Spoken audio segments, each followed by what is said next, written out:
So here's the thing. I've always drawn my illustrations with line art because that was easier for me. But then I had a thought.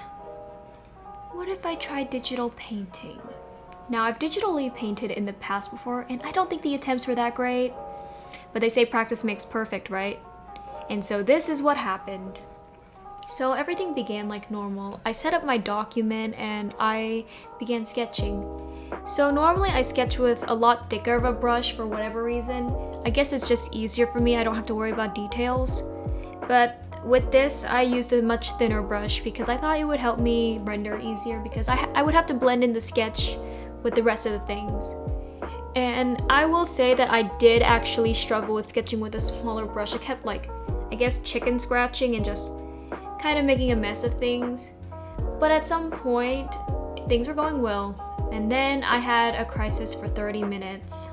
So here's the issue. Jihoon has a lot of designs that I've made for him across a bunch of alternate universes. So I had to figure out which one do I want to draw. And after much thinking, I ended up doing his demon design because that's a fun design to do, and you know what? Maybe I should draw more of it. It's a good design. So with that decided, I continued. Of course, that meant I had to sketch out all the demon details and whatnot, but that wasn't too bad.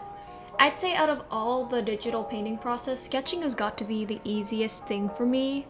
Just because, it's just before everything. But that does mean that you need to have a good sketch before you even attempt digitally painting it. But honestly, the whole good sketch thing applies to any piece of art. If you have a bad sketch, the rest of your art tends to turn out pretty bad.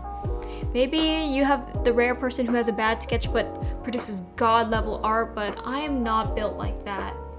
I need a good sketch and pretty much everything to be good before I can even have a chance of having good art. So obviously the next part of this is doing the coloring. Pretty much just normal stuff, I guess.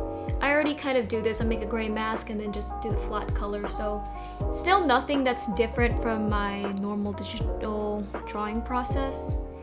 Though as soon as we get into rendering, that's when things are looking a little hairy because the thing with rendering is you have to have a lot of patience. At least that's what I noticed. Because it takes a while and you're pretty much just making things look more refined and just better, right? And the problem with me is that I lack patience. I'm kind of lazy. So we're about to get to the rendering at this part. As you can see with this drawing though, I did do a bunch of rough shadows. Normally, if it was just my line art illustrations and whatnot, I feel like my shadows are a little bit more cleaner because I have the lines to just do it, and plus messy shadows and everything. It just doesn't look good with line art, at least when it comes to my style. With other people's styles, it can look great. So I did rough shadows and I thought that maybe it would help me render easier. Of course, when the rendering actually happened, I think I wanted to cry because I knew that I was not in for a good time. So I started out rendering the lips because that was easy to me. And rendering the lips was okay. Obviously, could I have done better? Yeah.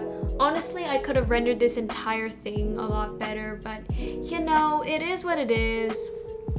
I mean, digital painting's not exactly my strong suit, so things are gonna look bad, and I'm sure the pro digital painters are just gonna look at this and be like, girl, what are you doing? But I think at some point with the face, I started to get it, you know what I mean? And I think looking at the final product, the face turned out okay. It's everything else that's a little questionable. But at some point, I just gave up.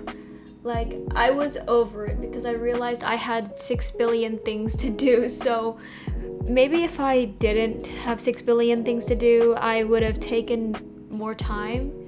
But hey, I mean, it's a learning experience, and one of these days I will do another digital painting video or illustration, I'm not sure. But yeah, it's definitely not easy for me to do this.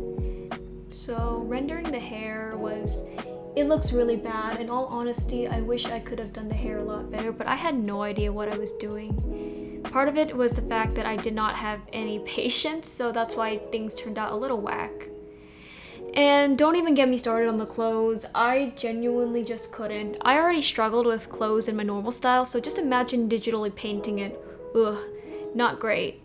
So I just kind of half-assed the clothes and just didn't even bother rendering like the wings and everything. And so I thought it'd be smart to cover it up with fire because that's literally my method. If I did something really bad, I'll just cover it up with fire. Bad hands, that's fine. There's suddenly a fire sorcerer now. But you know what? I guess it kind of works since like he's a demon and fire it generally is cool, but I really need to stop covering up my mistakes like that. Yeah, there was definitely a lot of mistakes made with this, but in the end, I'd say this is okay. It's definitely a lot better than my previous digital painting attempts, which that means I improved. And that's all that matters, right? Because we should always strive to improve as artists, yada yada. You probably hear that all the time.